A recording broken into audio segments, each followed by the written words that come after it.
Hein? Allons ouvrir notre Bible dans le livre de Matthieu, au chapitre 11. Nous allons lire à partir du verset 25.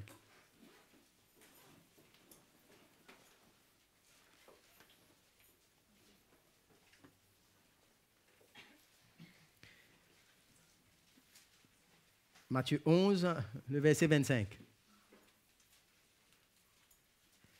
En ce temps-là, Jésus prit la parole et dit: « Je te loue, Père, Seigneur du ciel et de la terre, de ce que tu as caché ces choses aux sages et aux intelligents, et de ce que tu les as révélées aux enfants. Oui, Père, je te loue de ce que tu l'as voulu ainsi.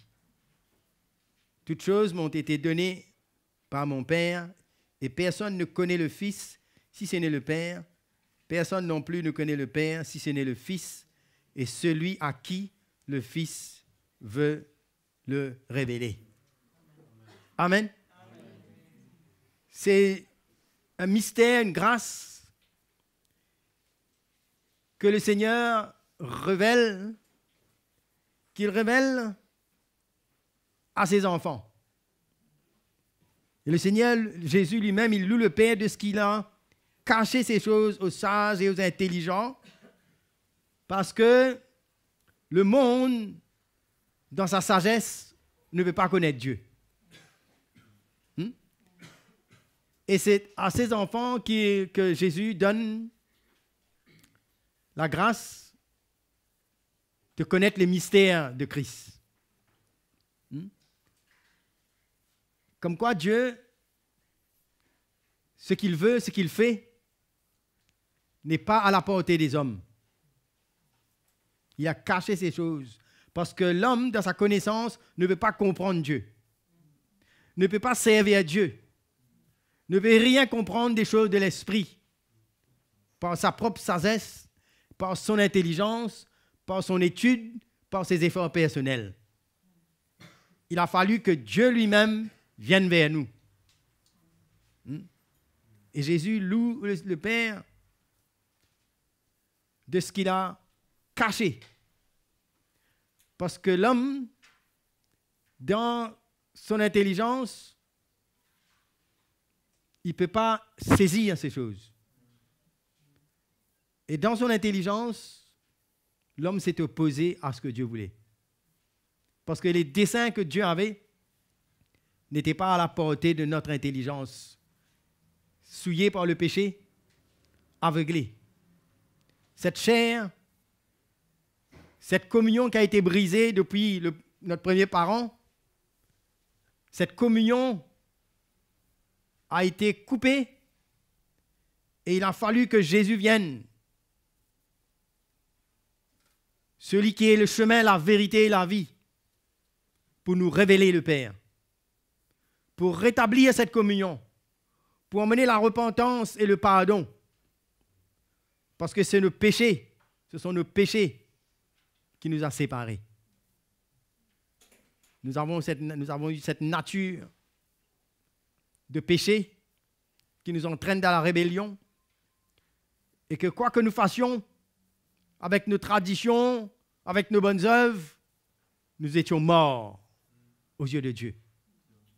C'est pourquoi le Seigneur dit, mais personne ne connaît le Fils, si ce n'est le Père, et personne non plus le connaît le Père, si ce n'est le Fils et celui à qui le Fils veut le révéler. La vie chrétienne commence par une révélation. Quand le Seigneur se révèle dans notre cœur, ce n'est pas une intelligence naturelle qu'on étudie la Bible.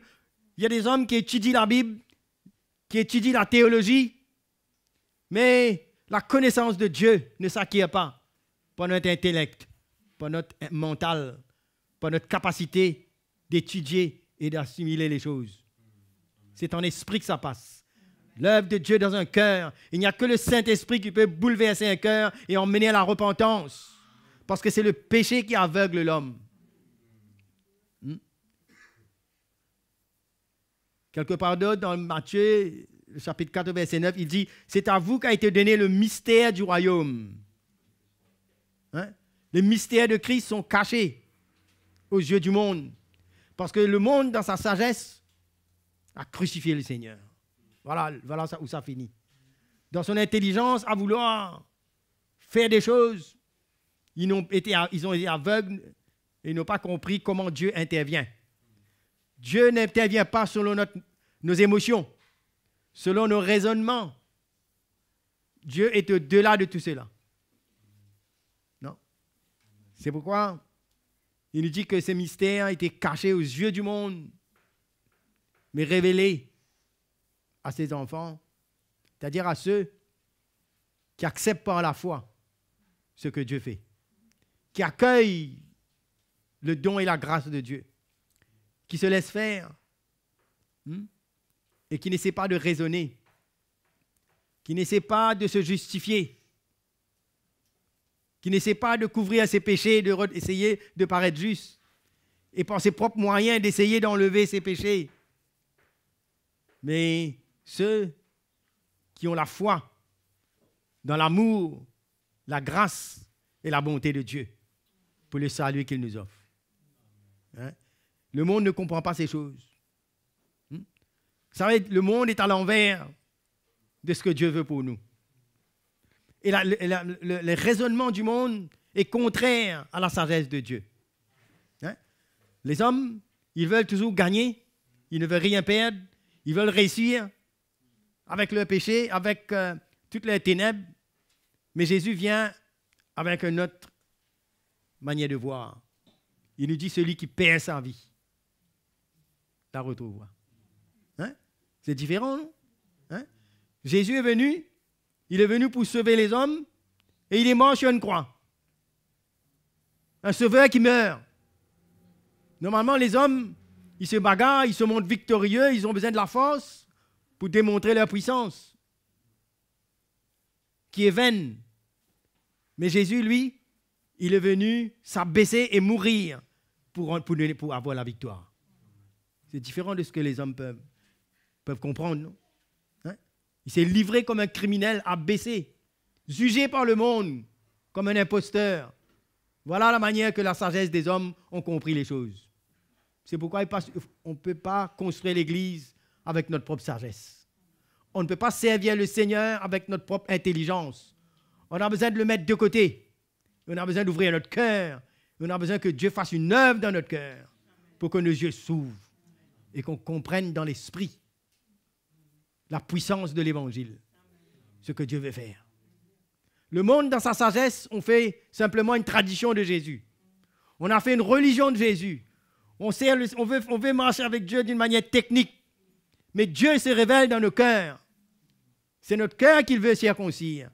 C'est dans notre cœur qu'il veut voir la repentance. C'est dans notre cœur qu'il veut faire son œuvre. Et c'est dans notre cœur qu'il veut habiter.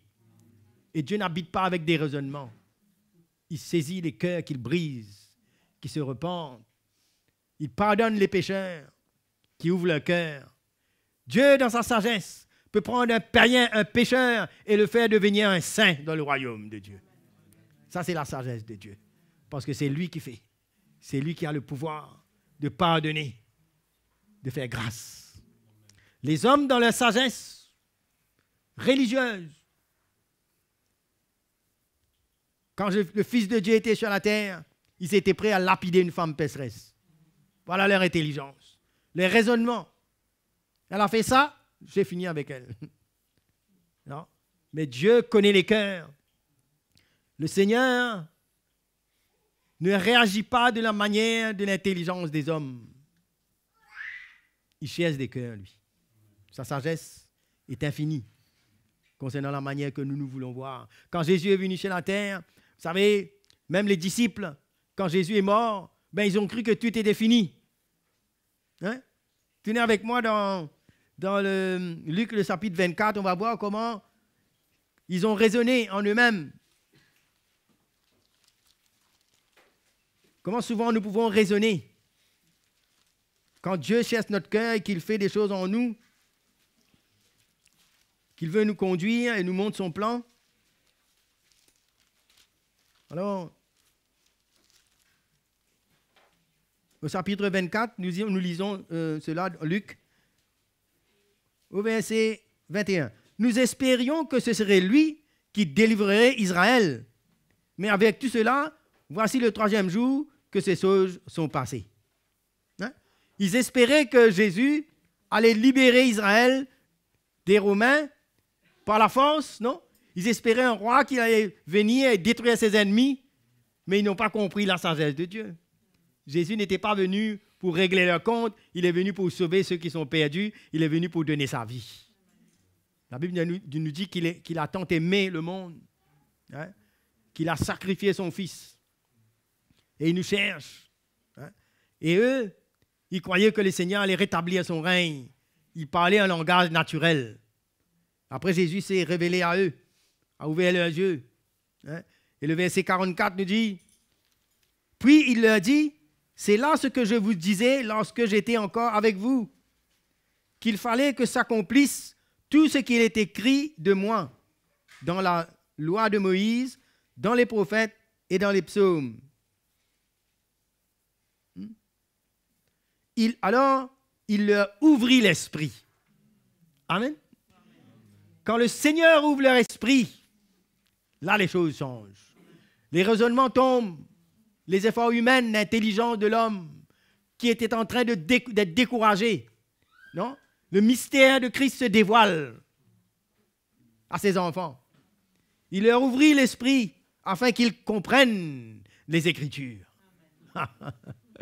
On peut fouiller, on peut aller dans des grandes écoles, on peut faire tout ce qu'on veut, c'est bien. Mais pour avoir cette intelligence spirituelle, il faut que le Seigneur lui-même nous ouvre les yeux. Amen. Comme Paul, qui avait besoin que le Seigneur enlève les écailles dans ses yeux. Quand ça se passe, il y a une conversion, on est régénéré, il y a une vie. Et ça bouleverse toute notre vie, brise toute notre ambition, brise toute notre crainte, toutes nos ténèbres, et nous emmène à voir la grâce que Dieu veut. Alors il leur ouvrit l'esprit afin qu'ils comprennent les Écritures, et il leur dit, ainsi il est écrit que le Christ souffrirait, qu'il ressusciterait des morts le 3e jour, et que la repentance et le pardon des péchés seraient prêchés en son nom à toutes les nations, à commencer par Jérusalem. Vous êtes témoins de ces choses. Voilà le mystère de Christ qui se révèle. Il est mort, il devrait souffrir. L'homme n'avait pas compris ça. Même Pierre n'avait pas compris ça. Il n'avait pas compris que Jésus devrait souffrir. Il devait donner sa vie. C'était là la sagesse de Dieu, hein, que Jésus devait venir et mourir sur une croix, offrir sa vie en sacrifice pour la rançon de plusieurs, ceux qui croiraient en lui. C'est ça, le plan de Dieu. Hein, et les hommes ont rejeté. Mais le Seigneur leur rappelle. Les rappelle que sa grâce emmène les gens à se repentir pour recevoir le pardon des péchés et pour marcher avec lui sans crainte. Hein? Et ils ont rejeté. Vous savez, l'intelligence de l'homme peut parler de Jésus, peut étudier, mais on finit par faire Jésus, par faire de Jésus une connaissance ou une tradition. Mais le Seigneur est venu, il est vivant. Et il veut habiter notre cœur. Il veut nous faire découvrir le mystère de son royaume. Hein? Il veut nous donner l'intelligence spirituelle. C'est pourquoi l'apôtre Paul, quand il s'est adressé à l'église de Corinthe, il leur a fait comprendre que lui, il n'est pas venu par lui-même, par ce qu'il a appris, par ses études, par sa connaissance, par la sagesse de l'homme. Il n'était pas venu comme un grand orateur pour expliquer, mais il avait une relation avec Dieu, Dieu l'avait envoyé, et il avait une crainte pour pouvoir investir dans la foi des hommes et des femmes, pour que leur foi ne se repose pas sur l'intelligence des hommes. Il voulait que ces hommes et ces femmes soient en relation avec Dieu. Une connaissance intellectuelle n'emmène personne dans la relation avec Dieu. Mais un investissement d'un cœur qui a été éclairé par le Seigneur emmène une relation, emmène une crainte et emmène une soif et attire vers le Seigneur. 1 Corinthiens, le chapitre 2. Au verset 6 à 8, nous allons lire cela.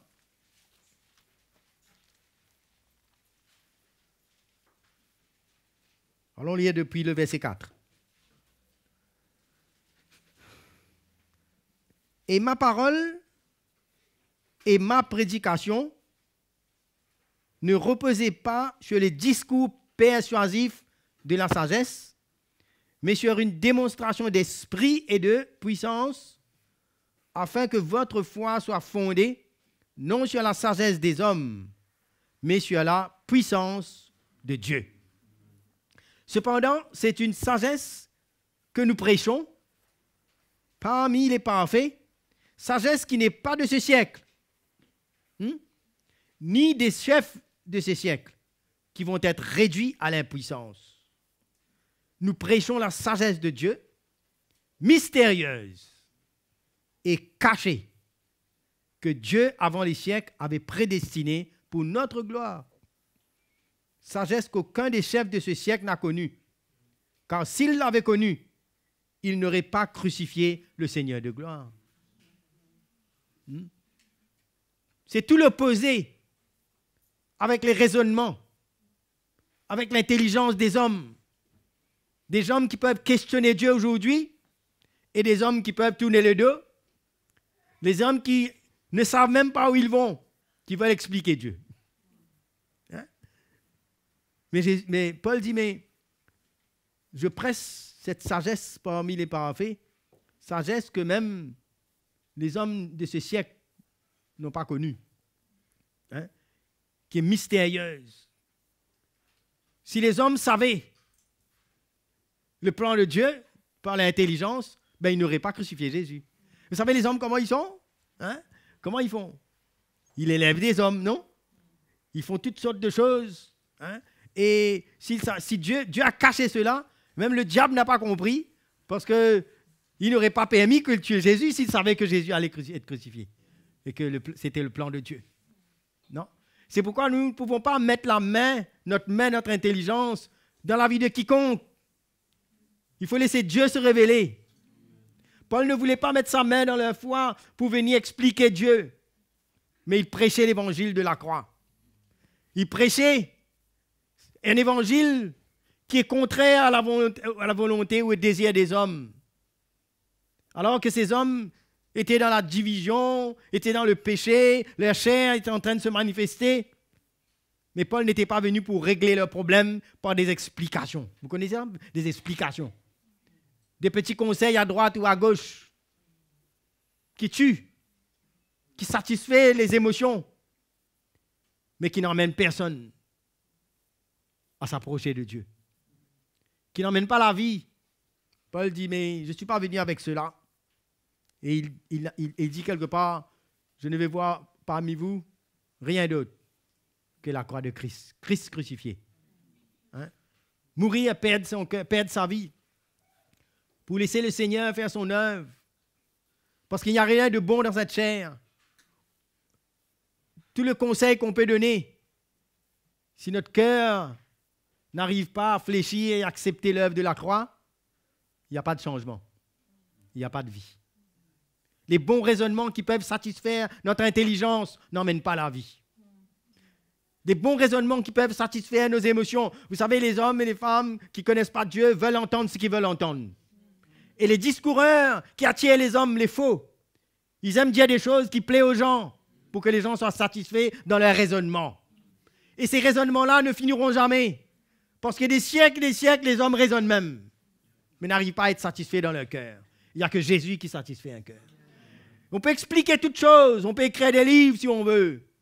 Rien ne peut satisfaire le cœur de l'homme que le plan de Dieu quand Dieu révèle ce mystère dans les vies. Là, les vies sont transformées. Là, on est reconnecté avec Dieu. On accepte son plan. On accepte la sagesse de Dieu. On accepte qu'il est souverain. Le grand problème de l'homme, c'est qu'on n'accepte pas la souveraineté de Dieu et on n'accepte pas son plan. C'est comme cela que les hommes, dans leur sagesse, ont crucifié Jésus. Dans leur intelligence. Ils n'étaient pas dignes de vivre le Fils de Dieu. Ils étaient trop intelligents. Ils ne comprenaient pas que Jésus était venu pour mourir. Parce que l'homme était perdu. Il fallait que le Père envoie son Fils. Celui qui n'a jamais péché et qui livre sa vie, verse son sang. En échange, c'était le mystère qui était caché en tout temps. Même les Juifs se demandaient comment on allait être sauvés.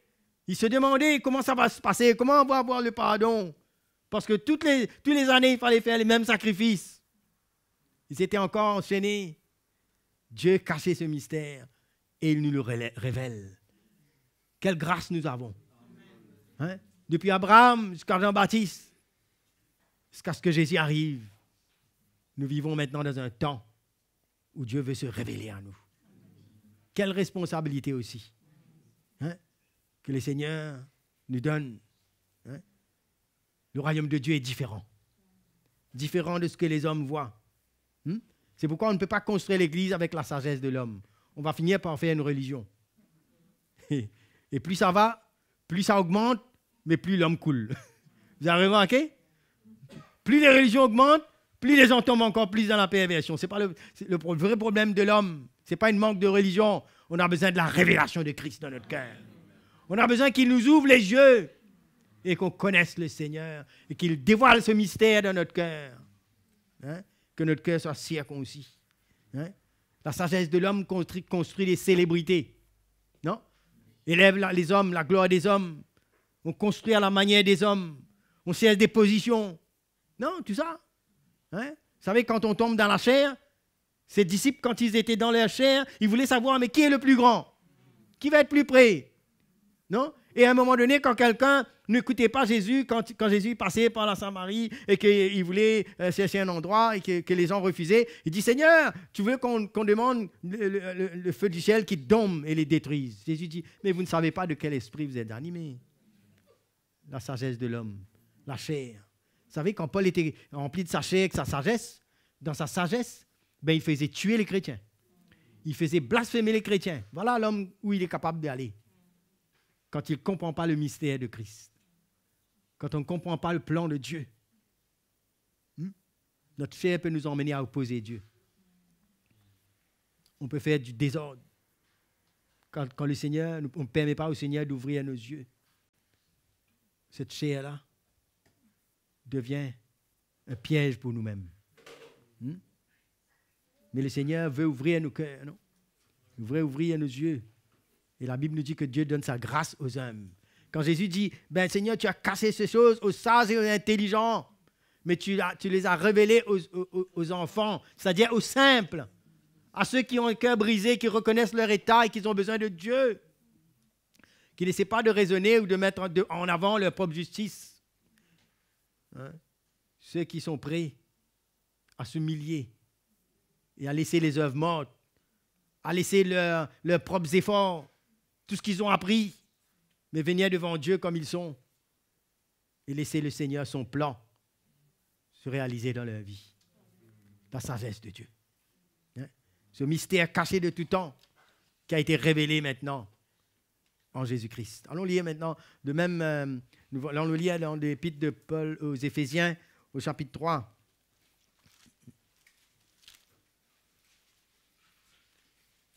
Nous révèle l'Église, c'est un mystère de tout temps que Dieu a révélé maintenant. L'Église, c'est quelque chose de spécial. C'est réellement le cœur de Dieu, ça, l'Église. Quand Dieu a créé l'homme, il l'a créé à son image, non? Il a voulu une famille qui s'identifie à son cœur, qui a une communion avec lui. C'est le rêve de Dieu. Et quand l'homme a chuté, Dieu avait son plan. Il savait qu'il allait envoyer son fils. Hein? Parce qu'il était résolu dans son cœur d'emmener les hommes à être en communion avec lui. Il a déjoué tous les plans du diable, celui qui est le père du mensonge, mais il a envoyé son fils. C'est lui qui est la vie. Hein? Il veut se révéler à nous. Alors, dans Éphésiens, le chapitre 3, il nous dit, verset 1er, à cause de cela, moi, Paul, le prisonnier de Christ pour vous, païens, si du moins vous avez appris comment je fais part de la grâce de Dieu qui m'a été confiée pour vous. C'est par révélation que j'ai eu connaissance du mystère sur lequel je viens d'écrire en peu de mots. En les lisant, vous pouvez vous représenter l'intelligence que j'ai du mystère de Christ. Il n'a pas été manifesté aux fils des hommes dans les autres générations, comme il a été révélé maintenant par l'Esprit aux saints apôtres et prophètes de Christ. Ce mystère, c'est que les païens sont cohéritiers, forment un même corps et participent à la même promesse en Jésus-Christ par l'Évangile. Hein?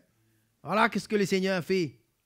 Le plan de Dieu, c'est qu'il emmène les païens, il emmène ceux qui n'avaient pas d'alliance pour être libérés du péché, libérés de l'emprise du diable, libérés du monde, pour devenir un peuple qu'il met à part, par l'Évangile, par la prédication de la croix.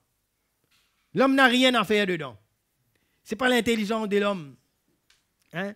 Ce mystère qui a été révélé à travers ses apôtres, le plan de Dieu se dévoile. Hein? À tel point qu'à un moment, même que, vous savez, les Juifs, ils croyaient, mais ils avaient tout. Ils avaient les oracles de Dieu. Et pour venir en alliance avec Dieu, quelqu'un avait besoin de se faire juif. N'est-ce pas? Les hommes devaient se circoncire, ils devaient entrer en relation et obéir à toutes les lois juives. Mais Dieu avait son plan. Il voulait que le mur de séparation soit brisé. Hein? Il est venu pour emmener son plan et emmener les hommes et les femmes à former un seul corps en Jésus-Christ. Seul Dieu qui peut faire cela. Hein? Et c'est quand nous voyons, il dit, mais ce mystère, c'est que les païens sont co-héritiers, c'est-à-dire forment un même corps et participent à la même promesse. Dieu a réservé ces choses pour notre temps. De sorte qu'on n'a pas besoin d'être un juif, mais on a besoin de connaître et accepter ce que Dieu fait pour former partie du plan de Dieu. Hein? Comment la foi a besoin de venir dans notre cœur pour réaliser ce que Dieu fait de nous quand nous acceptons l'œuvre que Jésus a fait sur la croix et que nous acceptons qu'il nous emmène à perdre notre vie et à nous livrer à lui pour ce que lui a pour nous et qu'il avait depuis l'éternité, son plan. À un moment, Corneille, la conversion de Corneille, Pierre lui-même ne comprenait pas quand Dieu voulait sauver Corneille, c'est-à-dire que lui, Dieu l'a révélé d'aller et de parler l'évangile, et Corneille a accepté l'évangile, mais les Juifs qui étaient autour ont commencé à poser des questions. Alors Dieu leur a fait comprendre qu'il donne son esprit, même aux païens, quand ils reçoivent la grâce et qu'ils croient dans son Fils Jésus-Christ. La sagesse de l'homme ne comprenait pas ça. Même qu'ils étaient sauvés, mais leur intelligence ne pouvait pas aller jusque-là. Mais Dieu les a éclairés et ils ont compris que Dieu donne aussi le salut aux païens, ceux qui croient dans le sacrifice de Jésus-Christ. Hein? Et tous deviennent un, juifs, grecs, tout le monde. Il n'y a plus ni homme, ni femme, ni juifs, ni grecs. Tous deviennent un dans le Seigneur. Le salut. Ce que les hommes ne peuvent pas comprendre, c'est là. Non? Les hommes parlent de l'unité, hein? Peuvent avoir la même couleur, même bannière, mais l'unité, il n'y a que Dieu qui peut faire ça. Vraie unité. C'est quand les cœurs passent à travers la porte, qui est Jésus. Pour faire quelqu'un de toute race, de toute tribu, de toute langue, de toute n'importe quelle nation, pour pouvoir vivre ensemble, pour pouvoir s'accepter, s'aimer. Il n'y a que le mystère de Christ qui peut faire cela. Faire une église comme cela. Hein? Où les hommes vivent dans un même esprit, même foi, même cœur. C'est ce que Dieu avait voulu. en rachetant les hommes. Et c'est son esprit qui nous révèle ces choses, qui fait de nous un seul corps. C'est le mystère qui est révélé par l'Évangile. Hein? Les hommes ont beau se battre pour faire cela. Il n'y a que le royaume de Dieu. C'est pourquoi Jésus dit qu'il a cassé ça aux sages et aux intelligents. Hein?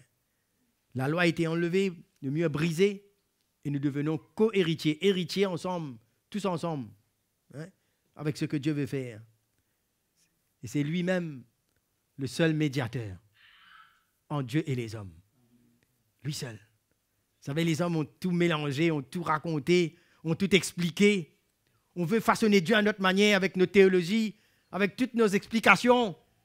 C'est pourquoi Paul dit, il dit, moi je ne suis pas venu avec des discours, mais je suis venu avec une sagesse qui n'est pas de ce siècle. Vous savez, l'ennemi, il mélange tout le temps. C'est pourquoi on doit rester sur le fondement. Sur le fondement de l'Évangile qui a été transmis aux apôtres, que les apôtres ont prêché et ont enseigné dans les églises. Si on veut vivre dans la vérité, dans le fondement de la parole, allons lire toutes ces épîtres, ce que les hommes de l'esprit, les apôtres et ces prophètes de la première église ont prêché. Ils ont prêché Christ, Christ crucifié. Hein? Ils ont compris que Dieu a voulu sauver les hommes par la prédication de la croix. Rien de moins, rien de plus. Le mystère de Christ, révélé à travers la prédication de la croix de Christ. Hein? Au verset 17, il nous dit,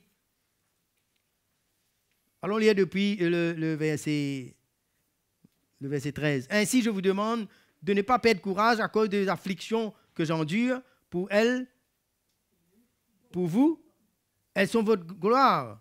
À cause de cela, je fléchis les genoux devant le Père, de qui toute famille dans les cieux et sur la terre tient son nom, afin qu'il vous donne, selon la richesse de sa gloire, d'être puissamment fortifié par son esprit dans l'homme intérieur. Pas par notre intelligence, non. En sorte que Christ habite dans vos cœurs par la foi. Qui habite dans vos cœurs? Christ habite dans vos cœurs. Par la foi. Étant enraciné et fondé dans l'amour, que vous puissiez comprendre. Comprendre comment? Dans notre tête, dans notre cœur. Avec tous les saints. Quelle est la largeur, la longueur, la profondeur et la hauteur, et connaître cette connaissance encore dans notre cœur, dans notre esprit. Connaître l'amour de Christ qui surpasse toute connaissance humaine, non? En sorte que vous soyez remplis jusqu'à toute la plénitude de Dieu. Hein? Ce mystère est révélé. Que nous puissions être enracinés en lui. Que nous puissions le connaître. Connaître la grandeur, la largeur de son amour. Être en communion avec lui. Que nous puissions vivre en relation avec lui. Nous avons tout en Jésus-Christ. Il n'y a rien qui nous manque en lui pour connaître le Seigneur. Hein?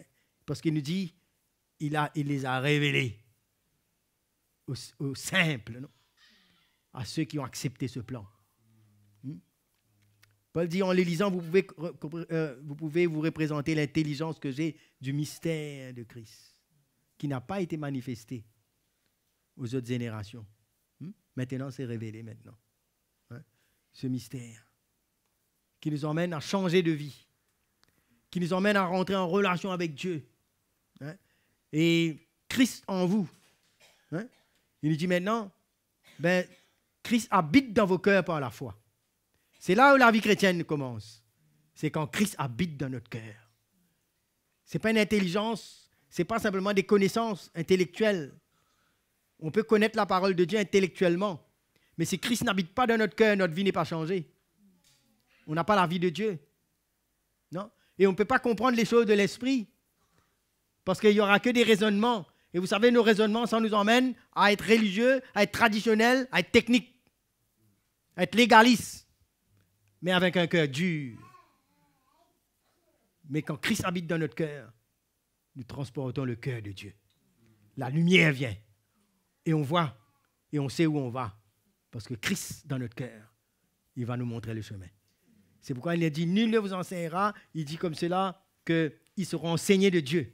Il dit, j'écrirai mes lois dans vos cœurs. Notre cœur va nous conduire quand Jésus est dans notre cœur. Amen. On ne se laissera pas séduire. C'est pourquoi il nous dit que celui qui a accepté le Seigneur dans son cœur, hein, Jésus dit, mais je connais mes brebis, et mes brebis me connaissent, et ils ne suivent pas un étranger, parce que le mystère est dévoilé. Quand ce mystère est dévoilé dans notre cœur, on ne peut pas se contenter simplement de quelques petits principes traditionnels. La lumière vient. Non. Et maintenant, on n'est plus esclave de ces principes, mais on est libre dans notre cœur, et on a la crainte de Dieu, et on décide volontairement de marcher avec le Seigneur, parce qu'il a pris notre cœur. La lumière est venue. Alléluia. Personne ne nous force à aimer, on aime, parce qu'il est dans notre cœur. Personne ne nous force à donner notre vie. On donne notre vie pour l'Évangile parce qu'il est dans notre cœur. On ne vit pas dans une espèce d'obligation pour se consacrer quelque part dans un coin. Mais on donne notre vie. Notre vie même est une sacrifice vivante à Dieu parce que Jésus est dans notre cœur. Il s'est révélé. Non? La vie chrétienne, c'est la liberté en Christ, où Christ vit en nous. Ce n'est pas écrit sur une table quelque part. C'est un tableau, tu feras ceci, tu ne feras pas cela. Mais c'est notre cœur qui nous emmène à marcher avec Dieu, parce que le mystère est dévoilé maintenant. Christ habite en nous. Hein? Colossiens chapitre 2, le verset 1er. Il nous dit, « Je veux en effet que vous sachiez combien est grand le combat que je soutiens pour vous et pour ceux qui sont à Laodicée, et pour tous ceux qui n'ont pas vu mon visage, afin qu'ils aient le cœur rempli de consolation, qu'ils soient unis dans l'amour et enrichis d'une pleine intelligence spirituelle. Et enrichis d'une pleine intelligence pour connaître le mystère de Dieu. C'est quoi? Savoir Christ. Mystère dans lequel sont cachés tous les trésors de la sagesse et de la connaissance. Hein? Christ en nous. C'est ça qui fait la différence. Quand il est en nous, la connaissance ne suffit pas. Que le Seigneur nous ouvre les yeux et qu'on comprend que Jésus est dans notre cœur, ça fait toute la différence. Ça enlève toute notre crainte, ça enlève toute notre peur, tout notre doute. Le Fils de Dieu s'installe dans un cœur dans lequel il s'est révélé. La lumière s'installe, les ténèbres s'enfuient. On est libéré sous les principes des hommes. On est libéré avec toutes sortes de philosophes humaines, d'interprétations qui ne peuvent pas satisfaire notre cœur. Mais quand Jésus vient, le péché est enlevé. Il nous donne son esprit. Hein?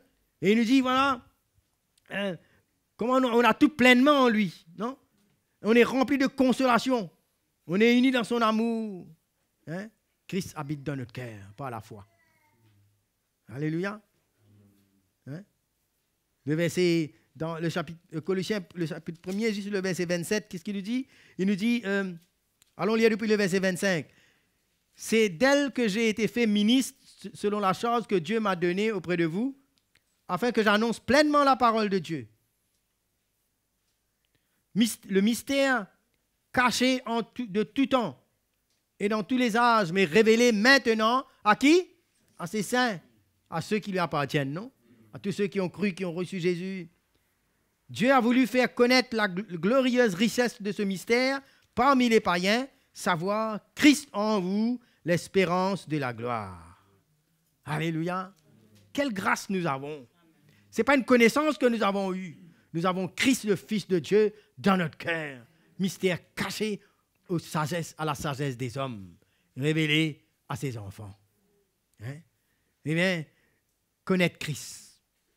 C'est la chose la plus merveilleuse qui puisse nous arriver, de le connaître. Et qui vienne habiter dans notre cœur et qui change nos vies. Nous sommes assez avec tous ces principes humains. Vous savez, chaque personne est esclave avec toutes ces antiquités, tous ces principes, toutes ces choses sur lesquelles chacun veut s'unir et s'identifier. Vous savez, les hommes aiment s'identifier. Certains veulent s'identifier à leurs grands-parents, à leurs racines. Mais quand on remonte à toute cette racine-là, on voit Adam, on voit la chute, on voit la vanité de l'homme. C'est pourquoi Jésus dit, sans moi, vous ne pouvez rien faire. Mais Jésus est venu pour nous donner notre vraie identité. Christ en vous. C'est ça le mystère caché qui est révélé maintenant, le plan de Dieu. C'est pourquoi Jésus nous dit, quand on veut rentrer dans son royaume, il nous dit, mais quiconque veut me suivre, qu'il renonce à lui-même. Parce que c'est un autre royaume, ça. Notre royaume n'est pas ici-bas. C'est pourquoi quand on marche avec Jésus, il faut s'attendre à ce que les hommes ne nous comprennent pas. Parce que s'ils nous comprenaient, on est encore dans la sagesse humaine. Parce que lui-même, le boisvert, il a été crucifié et rejeté. Vous croyez que ceux qui marchent vraiment avec Jésus seront reçus et acceptés partout avec des banderoles? Partout où ils passent, vous aurez des escortes, les gens vont vous aimer, vont vous dire, voilà, ils sont là, ils vont taper sur votre dos. Voilà, ce sont des chrétiens, les enfants de Dieu, ça. Ils marchent dans la vérité. Vous croyez que les hommes de ce siècle, la sagesse de ce siècle va être content avec ça? Ce n'est pas ça qui nous attend. Le mystère de l'Évangile nous montre aussi qu'on aura à souffrir pour Jésus. Il y a un prix à payer à marcher avec Jésus. Parce que les hommes ne voudront pas nous accepter comme cela. Parce qu'ils ne comprendront jamais. S'ils ont crucifié Jésus, vous croyez qu'ils vont nous accepter?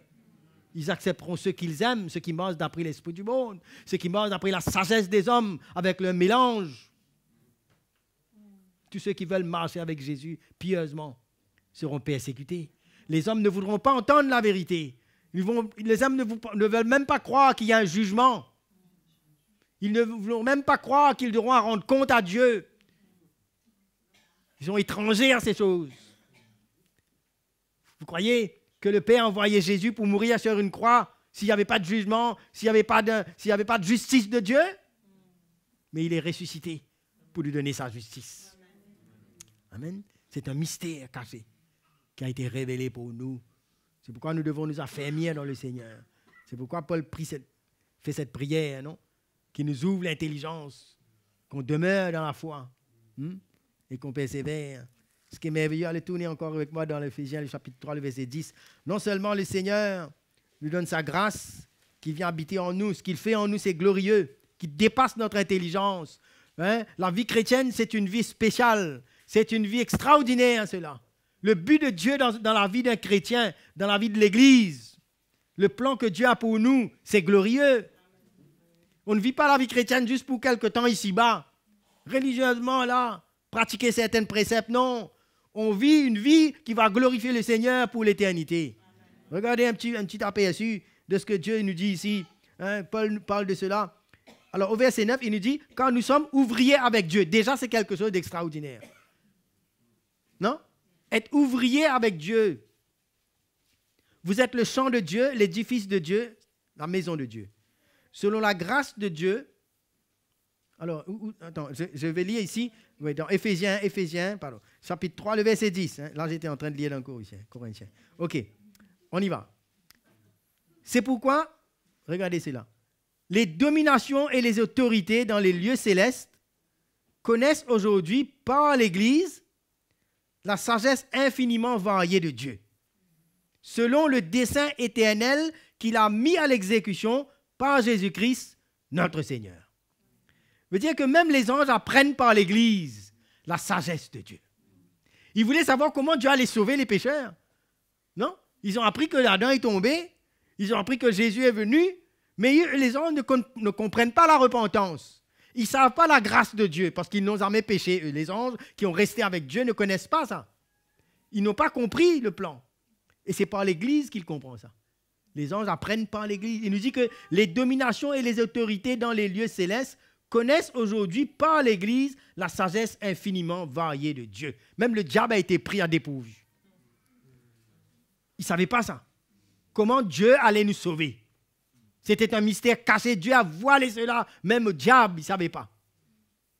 Et lui, il a cru qu'il allait finir avec Jésus en l'emmenant sur la croix et mourir, parce que quand Jésus est né, les prophètes ont dit, voilà, c'est lui le Messie. Ils attendaient le Messie venir, lui.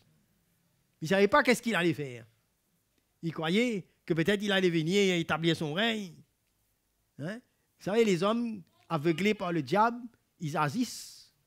Ils agissent selon l'impulsion du diable. Non? Même Judas, il a vendu Jésus. Le diable a utilisé Judas. Non? Et il a cru que tout était fini maintenant. La foule avait dit crucifiez-le. La sagesse de l'homme.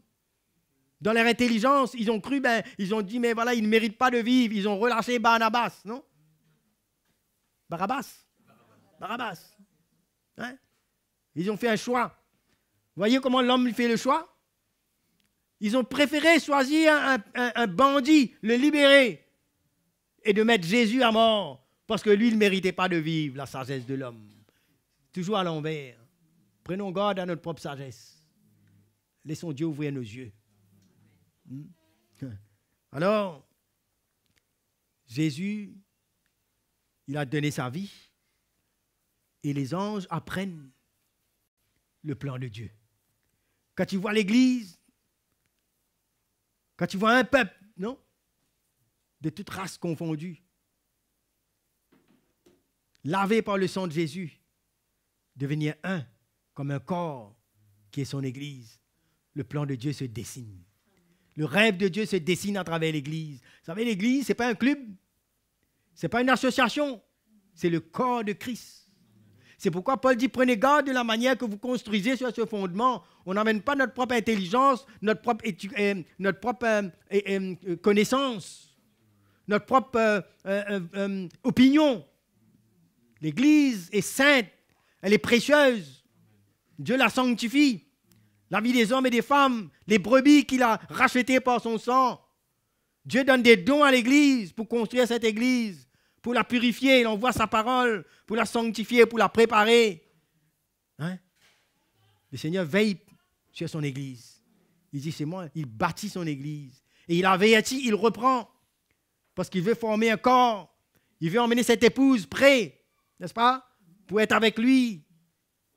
C'est précieux, l'Église du Seigneur. Dieu a révélé son mystère dans l'Église.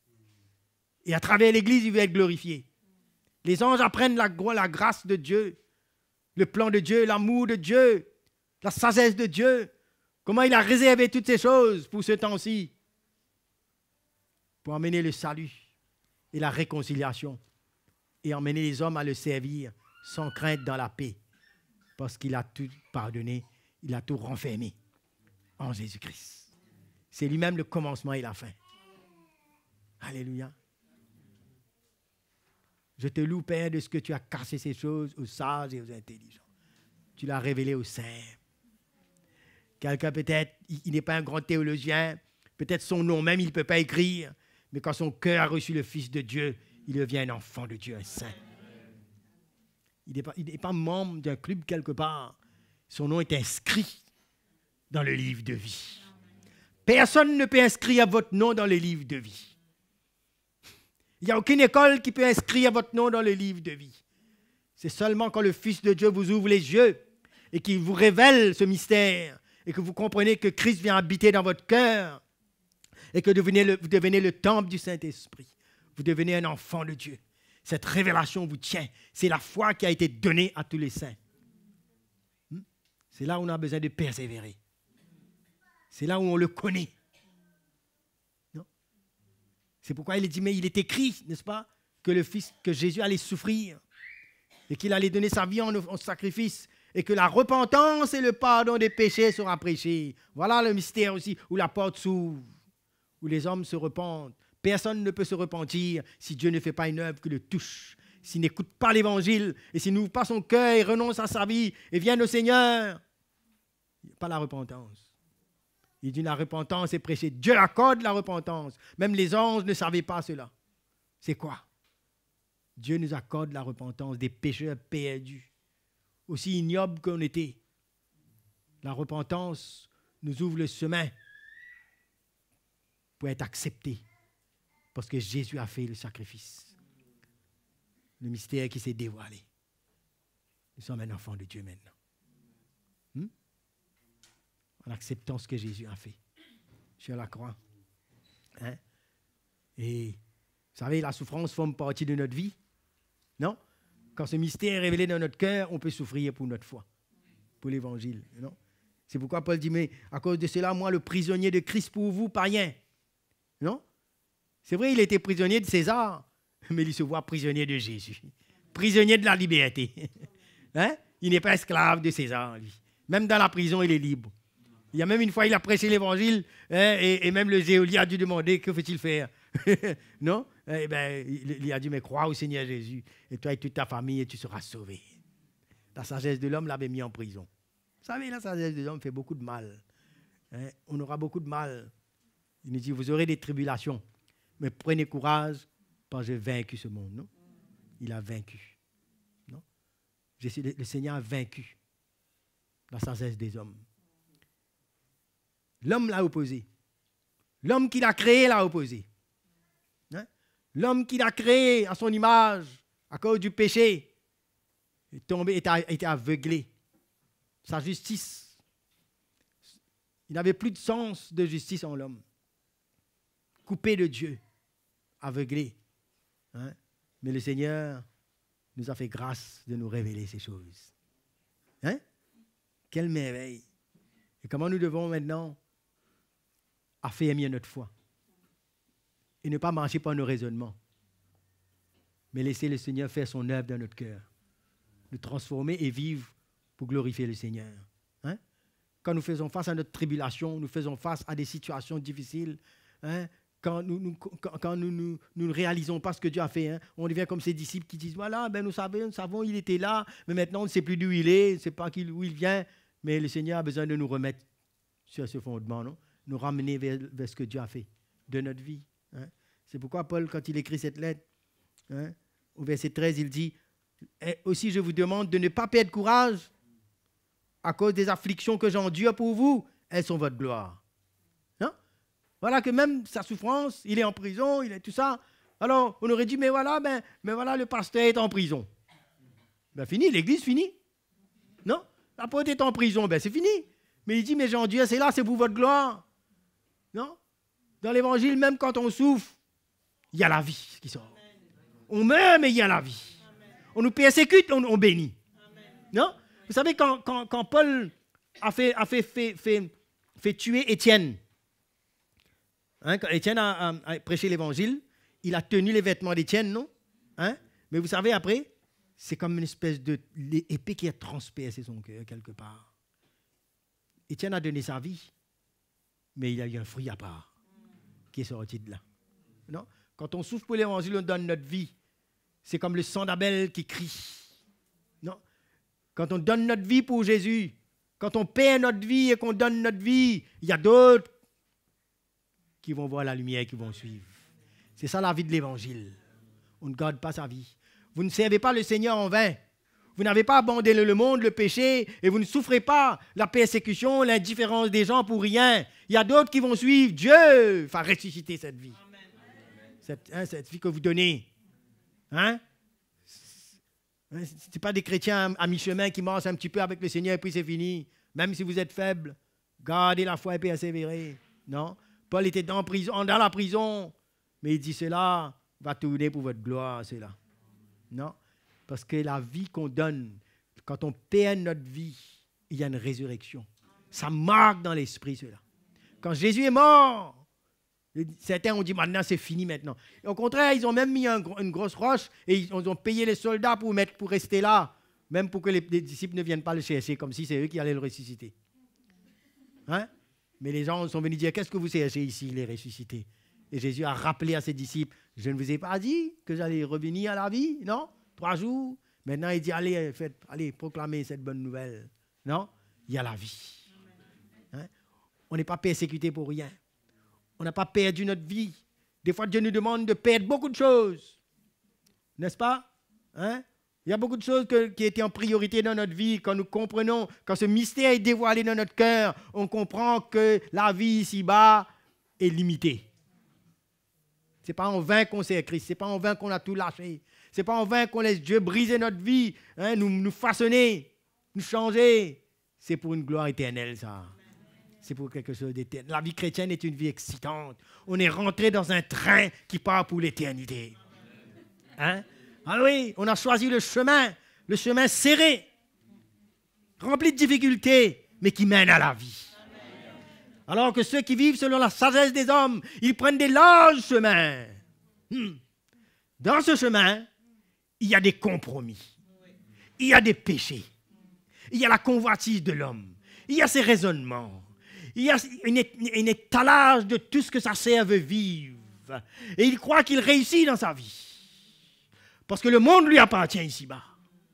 C'est comme ça que le diable est venu vers Jésus. Il dit, si tu prosternes devant moi, je te donne toute la gloire de ce monde parce que cela m'a été donné. Adam lui a laissé ça. Mais c'est périssable. La Bible me dit que le ciel et la terre passeront. Mais mes paroles ne passeront point. Cette terre va périr, cela. N'est-ce pas?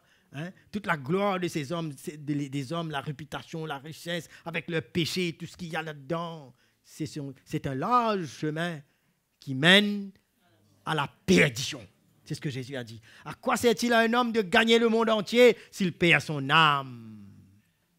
Mais gloire à Dieu que le Seigneur nous a révélé dans notre cœur le mystère du royaume. Au simple. Les sages et les intelligents, selon ce siècle, qui se réfugient selon leur intelligence et leur opinion, un jour leurs rêves vont se casser.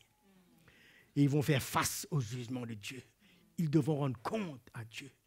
Mais heureux sont vos yeux qu'ils voient, parce que la repentance nous est donnée. On est brisé, on accepte la seigneurie du Seigneur.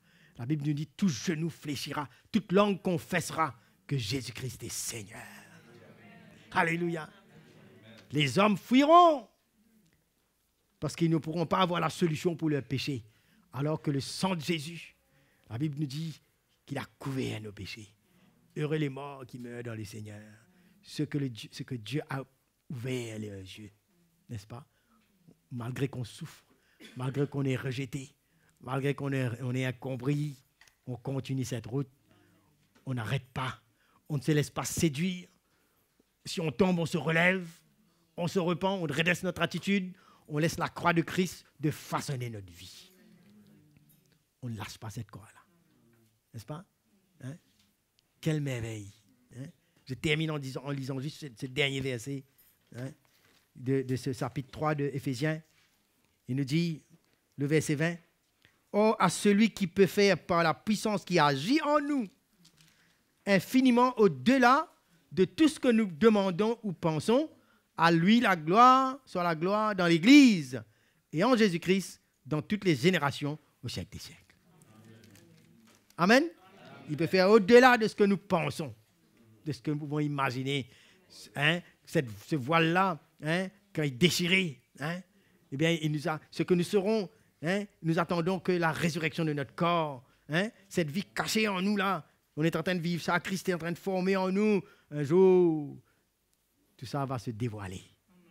N'est-ce pas? Ceux qui l'appartiennent. Que le Seigneur nous encourage. Hein? Il nous a révélé ces choses. Dans notre temps, nous vivons un temps extraordinaire où le retour du Seigneur n'est pas loin. Et on doit continuer la marche. Quand on a compris ce que Dieu a fait en nous, mais maintenant il y a une conduite. Non? Il y a une marche. Tout ce que nous avons lu jusqu'au chapitre 3 nous montre ce que Dieu a fait pour nous. Nous montre notre position en Christ. Nous montre le mystère que Dieu a révélé, tout ce qu'il a accompli pour nous. Mais maintenant, on aura à marcher dans ce chemin.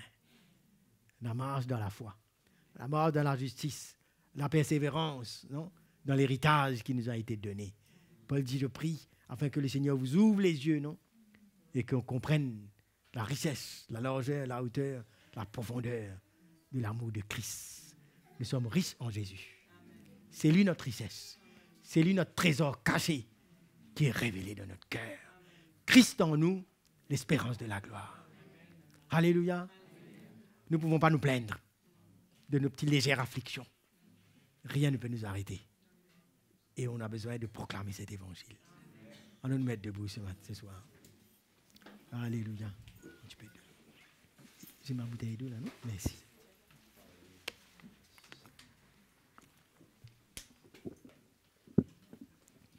Nous allons remercier le Seigneur ce soir. Je ne sais pas dans cette salle s'il y a une personne qui est venue ici pour la première fois, qui n'a pas Jésus dans son cœur, qui ne connaît pas le Seigneur.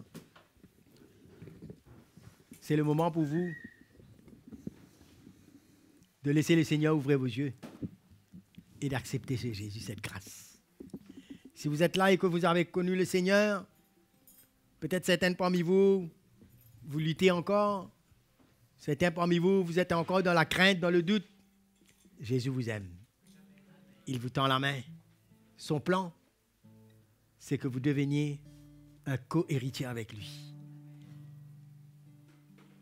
Que vous participez dans cette grâce. Ce n'est pas la main de l'homme qui a fait cela, mais c'est le plan de Dieu depuis l'éternité. Il vous appelle, il veut vous affermir, il vous fait comprendre que l'Église, son cœur est avec l'Église. Son cœur est avec les hommes et les femmes qu'il a choisis d'avance et qui l'emmène à être dans le seul corps et qui l'emmène à marcher avec lui. Allons bénir le Seigneur ce soir. Allons remercier le Seigneur ce soir. Alléluia. Merci Jésus.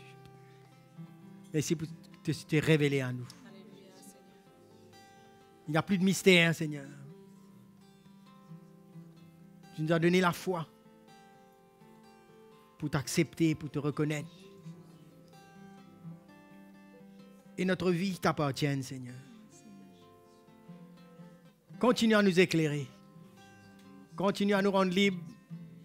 Continue à faire ton œuvre dans nos vies. Aide-nous, Seigneur, à nous dépouiller de cette chair.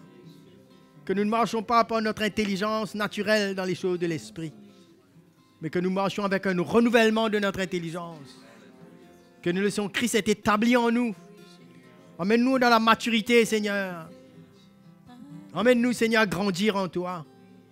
Emmène-nous à découvrir, à réaliser la richesse que tu as fait en nous. Christ en nous, l'espérance de la gloire. Merci, Seigneur, tu es tout pour nous. Emmène-nous à te servir. Emmène-nous à offrir nos vies en sacrifice vivant. À perdre cette vie et à la retrouver en toi. Seigneur, nous n'avions rien mérité.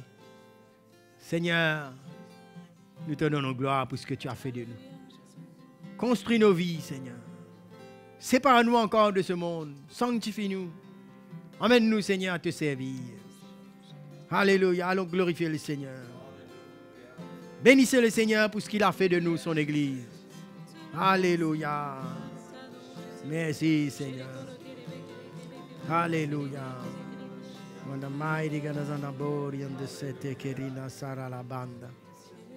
Alléluia, alléluia. Nous t'adorons, Seigneur. Nous t'adorons, Jésus. Alléluia. Merci, Seigneur.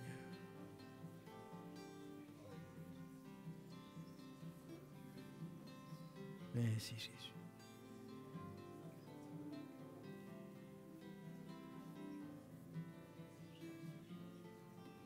Merci, Jésus.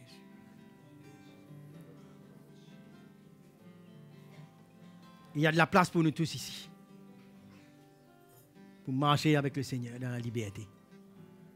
De déposer nos craintes, déposer nos doutes.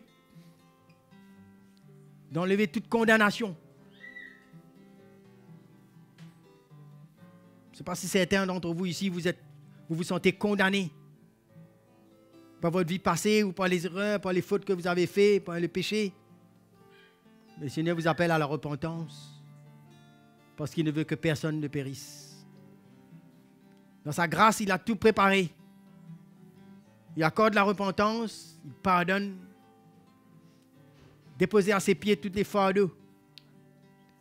Car il ne désire pas qu'on marche avec lui dans la peur. Parce qu'il a tout accompli pour nous sur cette croix. Il donne la repentance. Il met la foi dans notre cœur. Brise nos chaînes. Il a tout prévu. Parce qu'il nous a révélé son Fils. Merci Seigneur. Merci Jésus. Alléluia. Tu brises les chaînes, Seigneur. Tu libères. Tu libères les captifs, Seigneur. Tu emmènes la paix, la joie et la grâce de Dieu. Tu nous emmènes à œuvrer avec toi. Tu nous as unis, Seigneur, dans un seul corps. Nous te remercions, Jésus. Alléluia.